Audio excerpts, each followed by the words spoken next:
Lah wong kamu tuh puasa Ramadan aja bolong-bolong kok mau puasa 72 jam.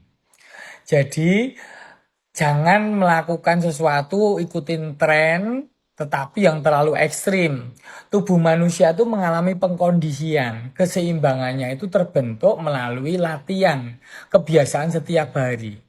Lah kalau puasa memang itu ada dua hal yang bagus, sangat menguntungkan bagi tubuh kita. Yaitu satu ketosis, dua itu autofagi.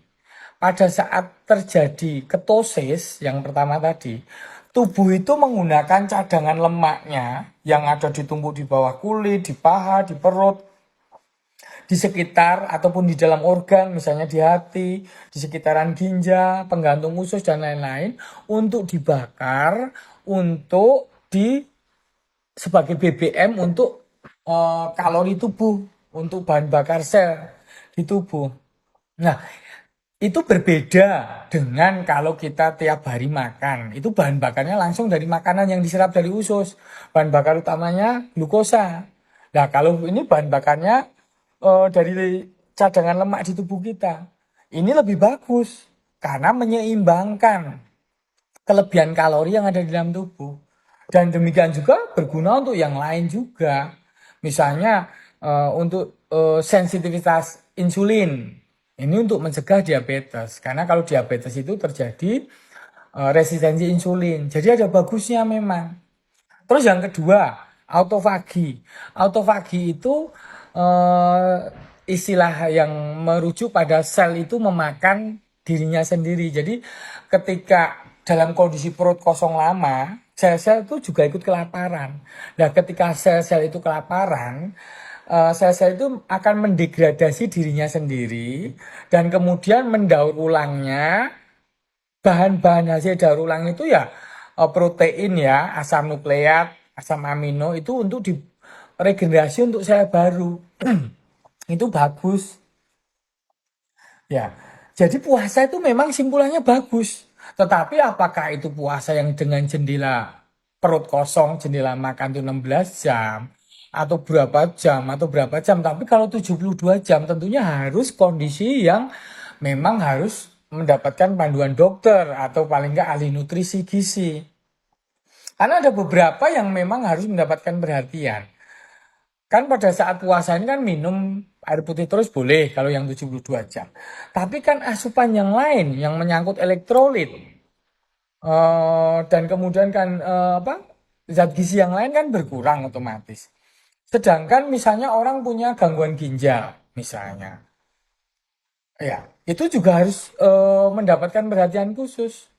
Apakah sudah mulai ada gangguan ginjal atau belum? Ada riwayat batu atau tidak?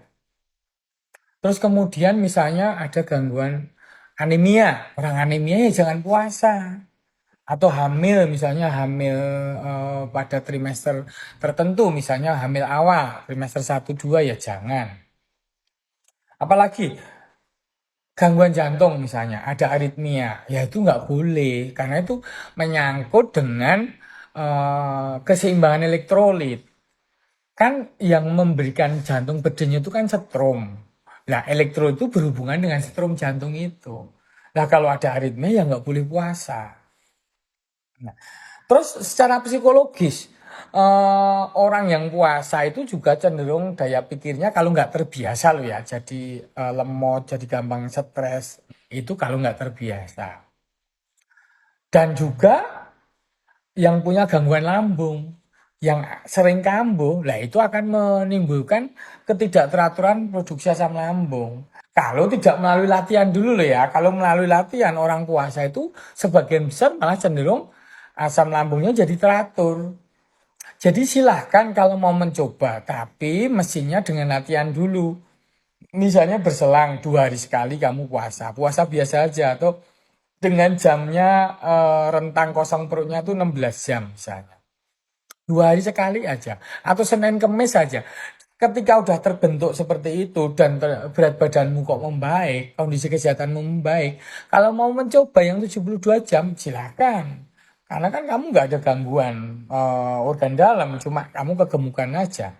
Kan bagus juga untuk diet. Cuma kamu harus perhatikan, Efeknya itu kalaupun memang secara psikologis itu kalau orang puasa itu karena merasa udah berjuang mengosongkan perut berjam-jam, berhari-hari misalnya. Itu semacam butuh reward secara psikologis untuk makan banyak begitu ya. Itu jangan dilakukan.